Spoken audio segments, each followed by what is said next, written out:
You know that moment when you say yes, even though every part of you wanted to say no. You feel it instantly. That quiet resistance inside you. That discomfort. But you still agree. And later, you regret it. You replay the moment in your head. Why didn't I just say no? The answer is simple. Because you were never really taught how to. And more importantly, because people have learned how to make sure you don't. From a very early age, you were conditioned to be agreeable, to be polite, to be easy, to not create problems. You were rewarded for saying yes, and subtly punished for saying no. So over time, you adapted. You learned that saying no creates tension, and saying yes keeps things smooth. But here's the problem. Not everyone respects that. Some people see it and use it. There are people who can instantly tell that you struggle with boundaries, not because you say it out loud, but because of small signals. The hesitation in your voice, the way you explain yourself too much, the way you smile when you're uncomfortable. To most people, these are just personality traits. But to a manipulator, they're opportunities. Let's break down how they do it. The first method is pressure through expectation. They don't ask directly. They assume, hey, you'll help me with this, right? It sounds harmless, but notice what just happened. They didn't give you a real choice. They framed it like you've already agreed. So now, if you say no, you're not just declining. You're breaking an expectation. And that feels uncomfortable. So most people just go along with it. The second method is urgency. This has to be done today. I really need this right now. You're the only one who can help. Now you don't have time to think. No space to reflect. You're pushed into a decision emotionally, not logically.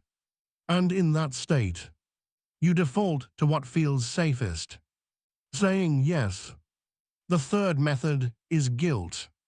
This one is the most powerful because it doesn't feel like manipulation. It feels like responsibility. I guess I'll just do it myself. It's fine, I didn't expect help anyway. Don't worry about me. Now suddenly, you feel like the bad person. And even if you originally wanted to say no, you change your answer. Not because you want to help, but because you want to remove the feeling of guilt. And this is where it becomes dangerous. Because the more you say yes, the easier it becomes for others to expect it. Your boundaries don't disappear overnight. They erode, slowly, quietly, until one day, you realize you've built a life around other people's expectations. But here's something most people don't realize. Saying no is not the hard part. The hard part is tolerating the reaction that comes after. The silence, the disappointment, the change in tone. That's what people are really afraid of. Not the word no, but what follows it. And manipulators know this. That's why they don't need to force you. They just need to create the right emotional environment. And you will do the rest. So how do you break out of it? It starts with something simple. Pause. When someone asks you for something, don't answer immediately. Give yourself space.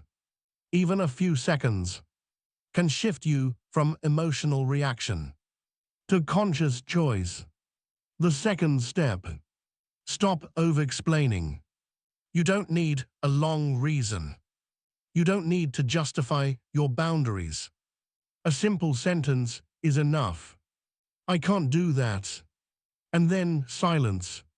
The third step. Accept discomfort. Because saying no will feel wrong at first. Not because it is wrong, but because it's unfamiliar.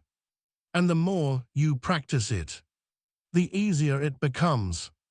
Because in the end, every time you say yes to something you don't want, you're saying no to yourself. And the question is, how many times are you willing to do that?